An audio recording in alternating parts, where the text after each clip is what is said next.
Welcome to the deep dive. We're taking the latest stack of F1 reporting and some pretty revealing internal analysis, and we're breaking it all down for you.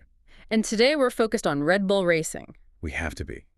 Because the drama coming out of Milton Keynes, it's not the usual team politics anymore. This feels bigger, almost like an existential crisis for them ahead of the 2026 rule changes. It's definitely being framed as the juiciest story of the week, but I think we need to look past the headlines. How so? Well, the story isn't just that they might struggle. The real story is that this incredible championship-winning team is publicly showing fear, a deep data-driven fear about what's coming, and that is just completely unexpected. Exactly. So what we're really deep diving into here is a potential massive power shift in Formula One. It all centers on Red Bull, their new engine, and of course the huge problem this creates for their star, Max Verstappen. Yeah, the empire looks like it's already cracking. It does. So our mission today is pretty clear. We need to connect the dots on 3 different levels of this crisis.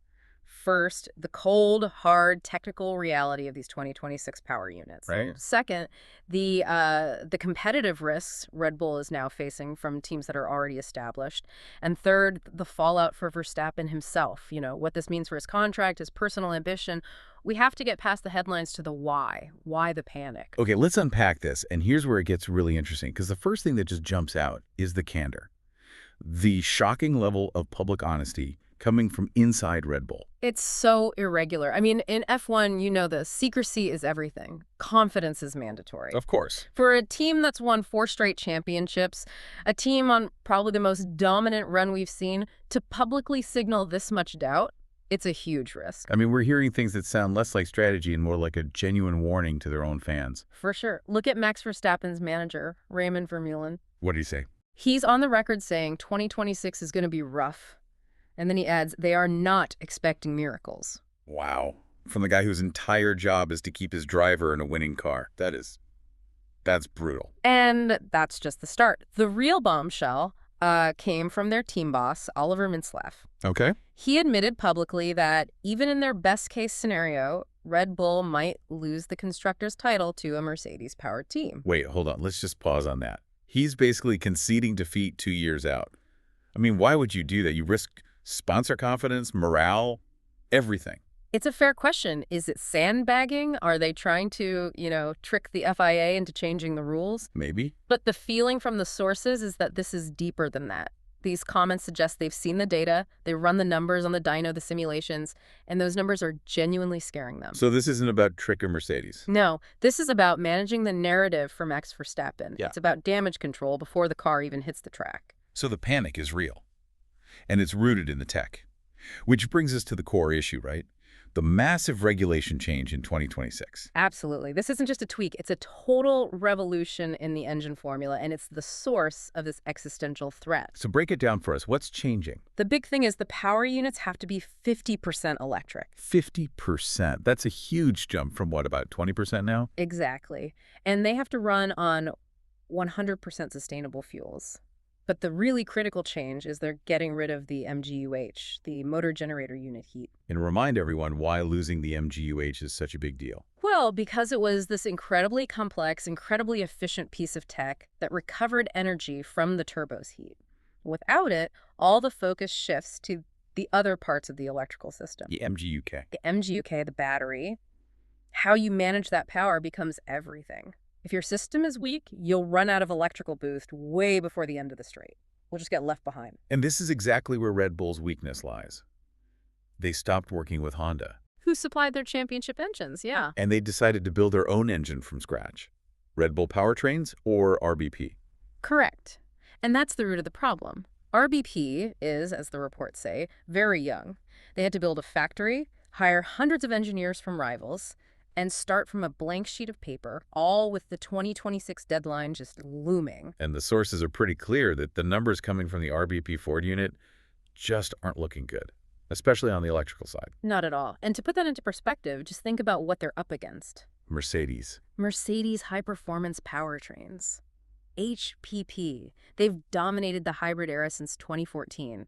They have a decade of experience perfecting this exact kind of technology. So while Red Bull is starting from zero, Mercedes and Ferrari are just evolving their existing mature platforms. They already know how to master battery management and high-efficiency combustion. Starting from scratch in F1 engine development, I mean, that almost guarantees you years of pain. so all that knowledge Mercedes built up doesn't just disappear. They just apply it to the new rules. Precisely. Which brings us to the competitive landscape and this really fascinating controversy that's brewing around compression ratios. Okay, that sounds super technical. Yeah. In simple terms, what's a compression ratio and why does it matter here? Simply put, it's how much you squeeze the air-fuel mixture in the cylinder. A higher ratio generally means a more efficient engine. More power, better fuel economy.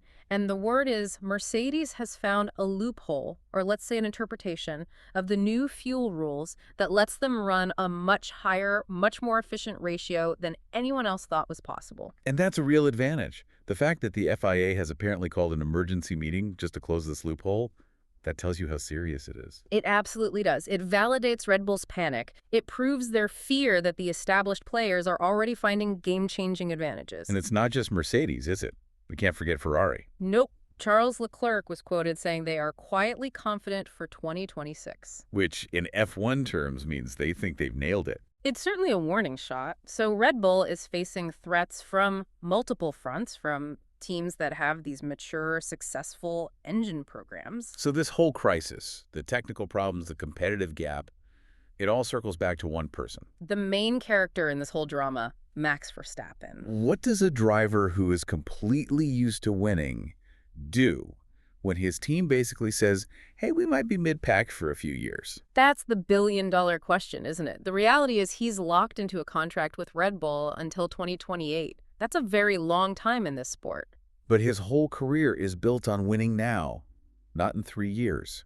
You can already hear the frustration in his voice, can't you? You can. His loyalty has always been to performance, not to the team in a traditional sense. Yeah. The second that car can't deliver a championship, the friction starts. And hearing his own bosses admit they might struggle, that undermines the whole promise they made to him. So are there ways out of that contract? There must be performance clauses in there. Almost certainly. If the team fails to hit certain targets, a certain number of wins, podiums, whatever it is, those clauses could be triggered. And these public warnings from Mintzlaff could almost be laying the groundwork for that, couldn't they? It's very possible. So the question becomes, does he try to stick it out for a year, maybe hoping they can fix it by 2027? Or if they're still struggling, do we see a shock move to a rival? Like Mercedes. Like Mercedes or even Ferrari. He dropped a pretty big hint himself. He said he wants to win on his own terms. Which means his loyalty is conditional. It's tied directly to the car's competitiveness. And if that condition isn't met, that contract becomes a ticking time bomb. And if it goes off, it would be a catastrophic failure for Red Bull. So to summarize this for you, what we're seeing is Red Bull facing a massive, self-admitted technical problem for 2026. Yeah, their brand new engine program is struggling, while rivals like Mercedes are leveraging a decade of experience to find advantages. And this technical failure is now creating this huge, very real drama around their star driver, Max Verstappen, who's clearly not the kind of person to just wait around. And the key takeaway here is just how much hinges on that one piece of technology.